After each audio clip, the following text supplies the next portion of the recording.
What is going on out there, Mountaineer Nation, fellow Mountaineer Hoops fans, college basketball fans? Here we are once again, the dynamic duo back together, Couz. And my name is Mountaineer Paul. And we present to you Hoops from the Hills, baby.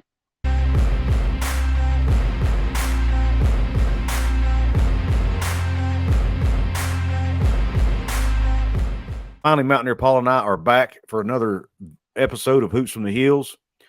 Got a couple things to talk about today. We're going to talk about the latest on the Bob Huggins situation, and then we're going to tell you about a new staff member that has been added to the Mountaineer program. But first, before we get to all that, we need to give a shout out to our sponsor, Dutch Miller Automotive. This episode is brought to you by Dutch Miller Automotive, where friends and family pricing means you get the best deal right up front on any new or pre-loved vehicle in stock every time. With brands like Chevrolet, Chrysler, Dodge, Jeep, Ram, Kia, Hyundai, Ford, GMC, Buick, and Subaru, the Dutch Miller Automotive family is always growing and ready to put you in the car or truck you've been searching for. Check out our inventory across West Virginia at DutchMillerAuto.com or come in today to the home of friends and family pricing, only at a Dutch Miller Automotive store near you. All right, guys. What we're going to talk about today, the first topic of discussion. And by the way, guys, if you guys can't tell, I'm trying to get a new microphone in this show. So leave me a comment. Let me know. Do I sound better? Do I sound worse? What do you think? All right. All right. The first story, the Bob Huggins situation. This is really what we're here to talk about tonight. The primary reason anyway. I'm going to pull up an article that was written by WV MetroNews by Mr. Hoppy Kercheval. It says Huggins wanted his office back.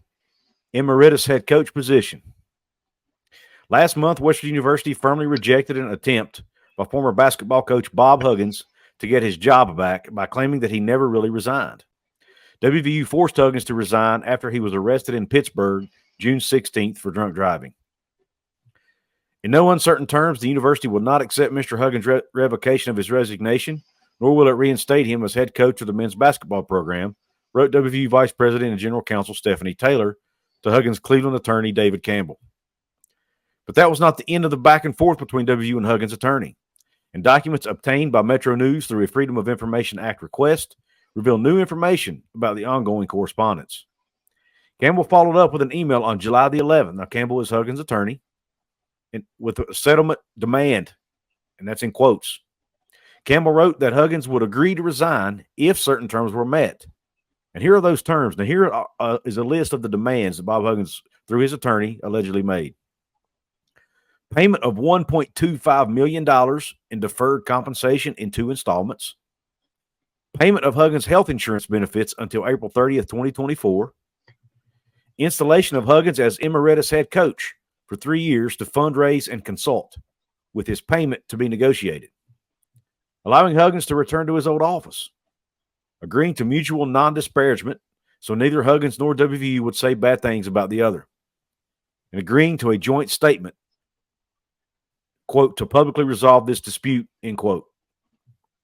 Taylor responded 3 days later that WVU agreed that an amicable resolution to this matter is in everyone's best interests. However, Taylor said, and Taylor, remember, Taylor is WVU's attorney. Taylor said WVU rejected Huggins' request for the emeritus coach role and the request for his old office back. Quote, Mr. Huggins now needs to respect Coach Eilert and the university and realize that it is in everyone's best interest for our current and future coaches to develop the program as they see fit, free from any perception that Mr. Huggins is exhibiting any control over the program, end quote, Taylor wrote. WVU did leave open an opportunity for Huggins to have an ambassador-type role at WVU, but only after 3 years have passed and only if he complies with certain terms. Those terms include Huggins' acknowledgement that he did resign and that he will never again argue otherwise, a promise to never seek the WVU coaching job again or interfere with WVU athletics administration and the men's basketball team, including any of its coaches or players, a commitment to take no action that would have any negative impacts at WVU or control over the men's basketball program. WVU did agree to a mutual non-disparagement codicil. I don't know how to pronounce that word. Sorry if I butchered it. And was willing to pay Huggins the $1.25 million he was due for deferred salary on an expedited basis. The university followed up a couple days later, indicating that it intended to process the deferred compensation Huggins was owed per the retirement provision of his existing agreement. Huggins' attorney responded on July 17th with a brief and vague email. Quote, Coach Huggins is not going to sign any documents at this time due to lack of consideration, so we will have to move forward with the pay structure under the amendment to the employment agreement, end quote. Wrote Campbell. We will give you advance notice of the next steps. WVU officials were left to try to interpret what that meant, and according to the FOIA documents, there has been no further communication on what those next steps might be. What the most recent communications show is that Huggins still wants an active role in the WVU basketball program, while WVU wants to keep the former coach at arm's length and require him to meet certain terms for him to return in some capacity in the future. All right, Paul. What are your thoughts about that, man? That's a lot. It's a lot. My feelings really haven't changed on it generally. It's sad. I get deeply sad when I think about it. Just like when we watched the TBT game and Eric pointed up into the stands, and I cried like a baby, like it was one of my own family members. And to a lot of us, Coach Hubbs is similar to that, in a different way, probably more along the lines of maybe a hero or maybe an anti-hero because he kind of bucks the system, however you want to look at him. But I hate that it's played out this way. I also think that he was not in touch with reality all the way if he thought that all those things were going to come to pass. Maybe he had people feeding him information that was giving him these thoughts that he was going to get all this. I just can't believe that. I mean, negotiations are negotiations. Surely he didn't think that all this was going to happen, or there was a case here. Only thing we can hope is that, and this is a huge stretch, is that he stays out of trouble with this for the next 3 years so that he can return, God willing, with his health and everything in 3 years. I don't know if the goings on have screwed that up, but it sounds like there's still a crack, unfortunately. Now, with the changing of a president like Guy, who was just extended, unfortunately, change any of this, that's probably for the next president to decide. However, I think the next president would be, in my opinion, some of this is a little strict as well. So I think some of it is, in my opinion, needs to be amended. So I don't know, like I'm not happy with everything there, but it's in a situation like this, I guess you have to do what you have to do to make both parties happy. So yeah, you can't have me around, give them some money, I guess. Yeah, and I'm happy that West Virginia is willing to negotiate here and willing to give a little bit here. I'm glad they are, but I also understand why they would not be willing to give him that emeritus status. I mean, if he's hanging around all the time, there is no coach that's ever going to want to come here, number one. Even if, say, Eilert doesn't work out, what coach is going to want to come here and take the job knowing Bob Huggins is looking over their shoulder every day? And even if Eilert does get extended and becomes the permanent head coach, he's got the guy who hired him looking over his shoulder. He's going to be more likely to listen to what Hugs has to say. But that doesn't give him, and maybe that's some people might see that as a good thing. I don't, because he needs the freedom to do his own thing and run the program the way he wants to. Just like Taylor, the council for WVU said in that letter, the current and future coaches need to be able to run the program the way they see fit, and they need to move on. And Huggins just, for whatever reason, he refuses to move on. Like you said, it's kind of sad because it's almost like he just doesn't accept reality. And I think it also shows you, though, and this is heartbreaking again, but it shows you how much that job meant to him. I mean, it's almost like it's his life, just about, Well, it is his life. Yeah, I mean, it is sad, and I hate it for him. But at the same time, he brought it on himself. But that doesn't mean I can't feel for him as a human being. Right. I kind of feel for both parties in this situation. To be honest with you, I feel for Hugs and what he's going through, and him having to deal with losing his dream job basically, in the way that he did. And then I also understand though, and feel for West Virginia having to deal with this. They're trying to run an athletic department and a basketball program the right way, and they've got this thing just that keeps, weighing them down to a degree, and it's just sad, man. I hope some way, somehow, they can come to some kind of a cordial settlement agreement, whatever you want to call it, and everybody can move on, man. But yeah, I mean, it sounds like his attorneys are digging their heels in, and still saying that he didn't resign, but since West Virginia wasn't willing to give in to all those demands, so it looks like it's going to be a battle, man. We're probably going to see this play out potentially even in the courts, which is what the worst thing that could happen in this situation, in my opinion. Yeah, I agree. I'll say this, with the Emeritus situation, I think me and you were a little bit at odds there, which is fine. Personally, I think Hugs would be, I think Eilert could stand to benefit from some of Hugs' wisdom if they had an agreement in place that he wouldn't overstep certain boundaries, and I think they're close enough that they could probably get that done. That's but fair. Anything you've seen Josh Eilert in, he's mourned this heavily, and is very cognizant of the fact that he sat on the bench for 17 years with Bob Huggins. So I don't necessarily think he would be against it. I think at the end of the day, he would still be making the decision. That just because he's there doesn't mean he has to do what he says. True. It's just like, in the counseling community, we give these suggestions to people, and it's up to them whether or not to accept them. So all it isn't a suggestion, So hopefully it would be a situation like that, but it's not going to play out that way anyway. So it's really moot point, because it's not going to be. There's going to be no situation like at Wisconsin. There's not going to be anything like that going on here.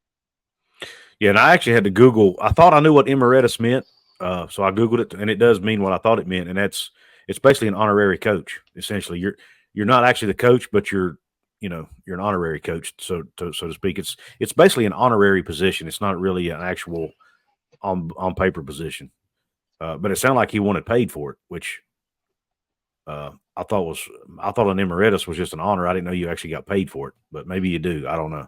We were talking about, Hugs being emeritus coach, and, that kind of actually segues perfectly into the next topic that I wanted to talk about.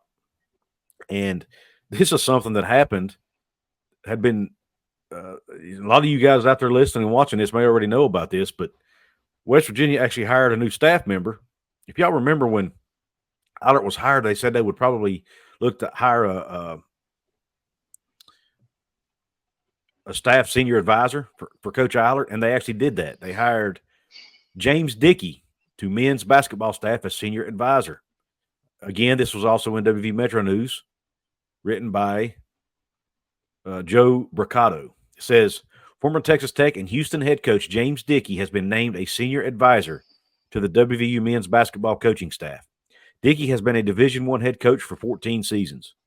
I'm thrilled to be able to add Coach Dickey to our men's basketball staff, WVU head coach Josh Eilert said. His experience and his resume speak for themselves, and he has seen it all. Coach Dickey will be an outstanding resource to me, our staff, and, of course, to our players. We've already had numerous conversations, and we are anxious for him to get to Morgantown, as is he. Dickey served as the head coach at Texas Tech from 1991 to 2001 and Houston from 2010 to 2014. He was also an assistant coach at Oklahoma State, Texas Tech, Arkansas, Kentucky, and Central Arkansas. Dickey's head coaching record is 228 and 186.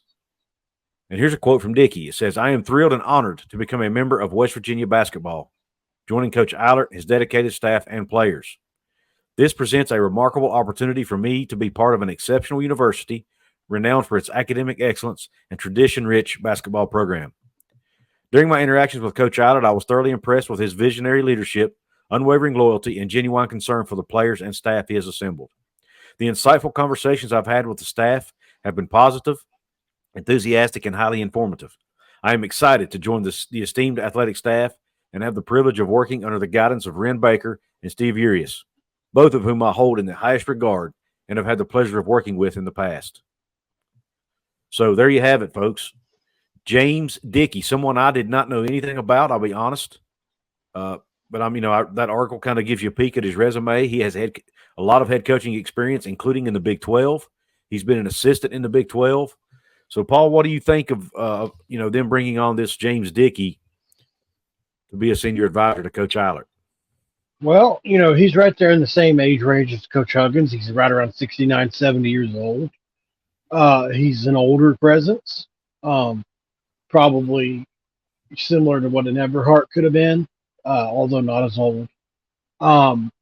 Something about him I feel like is interesting is I don't know where he's been since 2016, but according to everything I've read about him, I mean, he hasn't done anything since then that I know of. Maybe he's been on like an extended retirement, and certainly that doesn't mean that he can't help. Mm-hmm. And maybe he comes back at this with more fervor and fire. But it's, I don't know where the connection is here. It has to be with Ren Baker. Yeah, that's what it has to be. Probably from his days, maybe from his days at Oklahoma State, I would assume. Boom. You probably nailed it on the head. That's the last time he was available. So, and maybe he's a guy, Neil Brown type guy. I don't know anything about him, but I'm sure he's probably in that vein, a very honorable guy and somebody that can maybe oversee the program for Ren Baker and kind of be his ear and eyes there and make sure things are being done correctly. Don't ever overlook that. Sometimes, you have to have your program looked after and you can't look over everything at once. Right. On the court, he was not bad, but he was probably closer to mediocre. That's fine, as he's not the head coach. I'm certain he excels in a lot of other ways that we just don't know about yet. Maybe that's recruiting. Maybe that's mentorship. Maybe he's proven in other roles that he's good in other ways as an assistant coach, or maybe he's good at teaching shooting techniques, or maybe he's good on the block. I don't know. There's a lot of unknowns here for a guy, that was coaching quite a long time ago. But I do overall think it's a great idea. Like I said, I think that mentorship is important in life, no matter what role you're in, whether that's the church, whether that's in the recovery community with addiction, whatever community you're in, coaching, sports, having a mentor is like on the Mount Rushmore of importance for me. Mm-hmm. So I think it's a very good idea. Yeah. Yeah, I have mixed feelings on it. I mean, I'm not against it. Why does Josh Eilert need a senior advisor? He's been an assistant coach in the Big 12 for 16 years. Maybe 17 if you count his days at Kansas State. Does he really need a senior advisor? Now, maybe it was his idea. I don't know. I don't know whose idea it was. I hope it wasn't forced on him. You know what I'm saying? Mm-hmm. Because if it was, it almost makes it seem like that Ren doesn't have enough confidence in him to do it himself. You know what I mean? Does that make sense? Sure, but I don't think that he would have been the hire had that he wouldn't have hired him.